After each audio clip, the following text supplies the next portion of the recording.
Hi guys, and welcome to this week's Lanoguard and Driveway Icons. We've got this absolutely stunning Sierra Cosworth this week. We're going to meet Paul, the owner, have a chat about him and his beautiful car. Morning, Simon.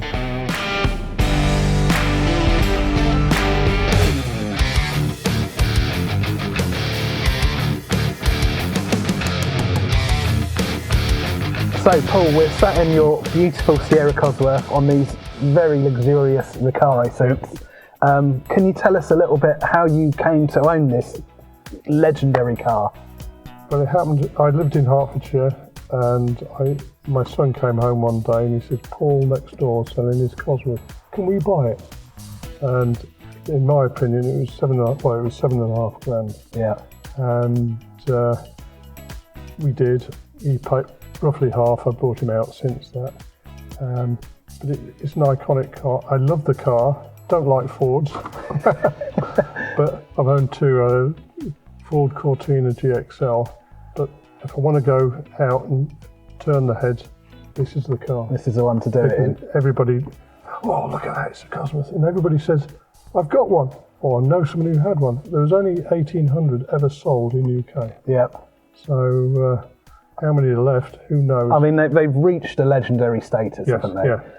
So you were fortunate enough to get in early when they were affordable to many more than they are now. You know, these are pushing almost 100k in some cases, aren't they?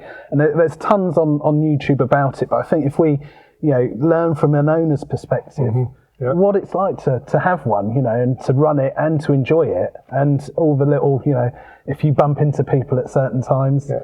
Is it unwanted attention all the time, or is it the same stories you're having to tell? Well, I took it to the NEC years ago, drove it up there, and because I belonged to Bexhill 100 Motoring Club, and the chairman at the time said to me, he says, "See who does the most talking about cars."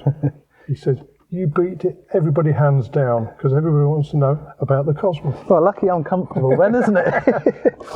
So just looking at the dash, we were talking briefly about, you've got this really cool little display that when the ignition's on, it pings up, there's little warning notes of if your doors are open, your brake lights are not working, headlights and all that. And I think for a 1987 car, that's got to be really cutting edge almost, isn't it? Yeah. But I love the graphic. It's a very 80s sort of arcadic graphic. But yeah, I mean, it's lovely. You've changed the dash, you mentioned. Yeah, because most of them crack. Yeah. But you can get them repaired, but they say, well, you've got to take the windscreen out. Well, I don't want to do that because I don't like taking windscreens out because they never put them back and you get rust underneath where they seal them in and this, that and the other. Just future problems. Yeah. Well, you're doing it the right. Never know. Doing it the right way, it seems. So.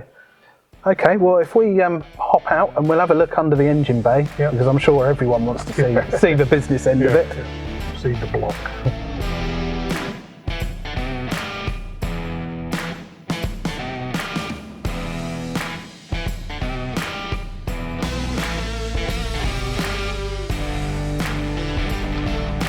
So we've got Steve along with us who looks after this stunning car for Paul.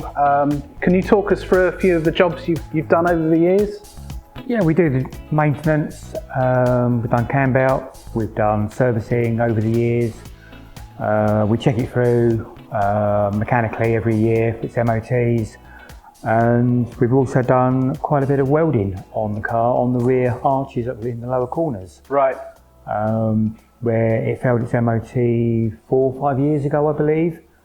We did the It's a Ford, yeah. You're gonna get Ross on them. Yeah. So there's a few little jobs under here I see where you've done some subtle mods, but I think you were saying earlier there's a few parts that unobtainium these days. Yes. You can't get hold of. Pocket money sizes. Yeah.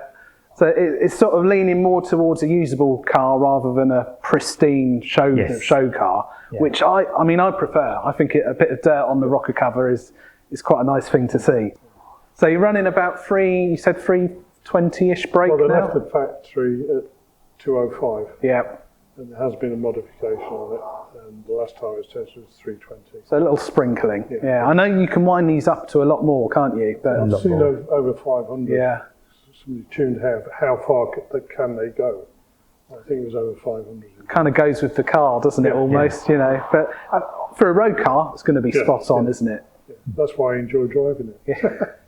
Well, I'd love to hear it, as I'm sure you all would as well. So can we start it up, please, Paul? Okay.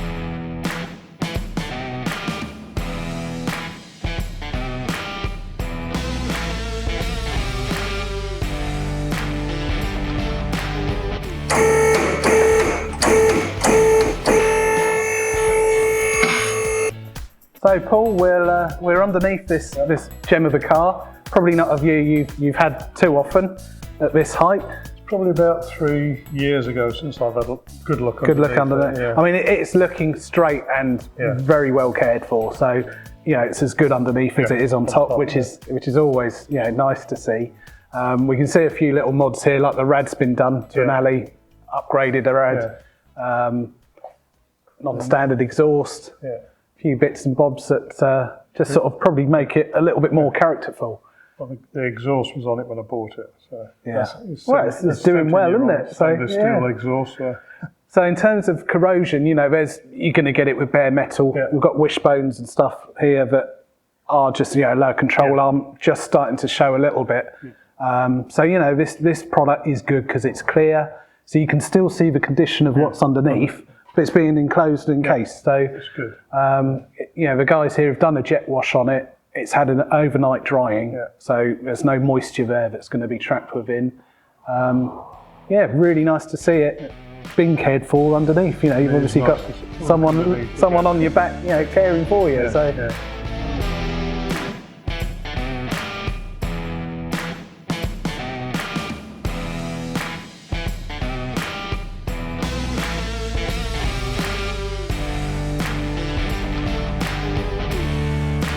So Paul, back to 1987.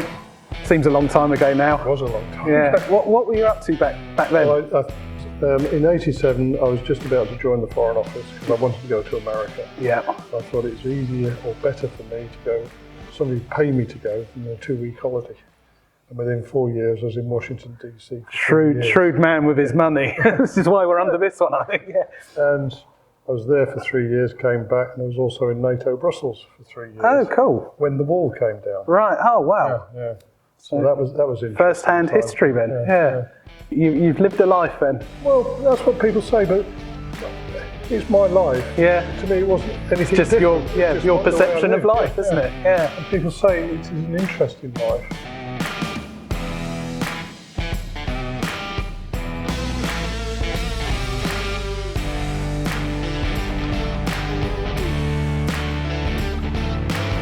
We're back with Steve, who has looked after the car for the past sort of 10 years or so, I believe.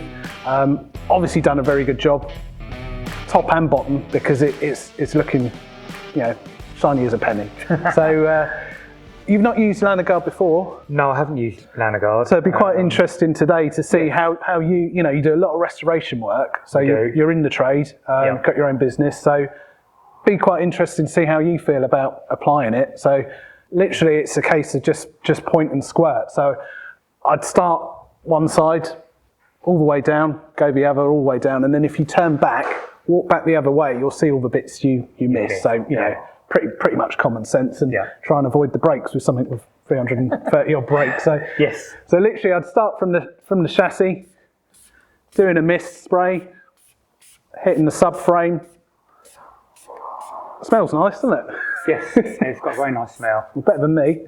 So again, these lower arms, which we touched on earlier, they're just starting to show a little bit of age, but because this is transparent, you're not going to hide that solid. You know, if you shoots or whatever, always raises alarm bells to me. So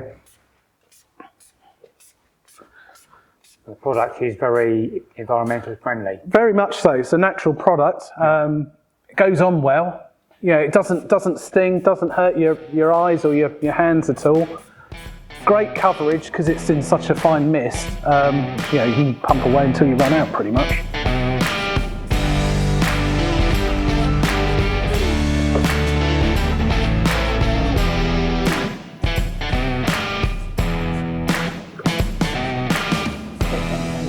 It does, doesn't it?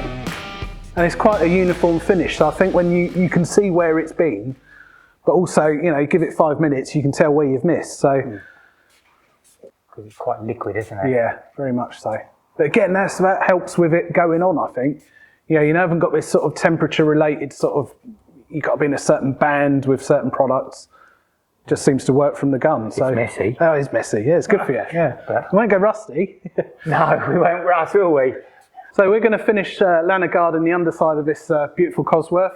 Thanks to Paul and Steve for coming along today and showing us this gem of a car. It's been a real treat for us, hopefully for you guys too. So don't forget to watch the other episodes. Also, if you want to subscribe, you're going to get pinged as soon as they come out. So thanks again for joining us on Driveway Icons. There's going to be loads more in the pipeline. We'll see you all again soon.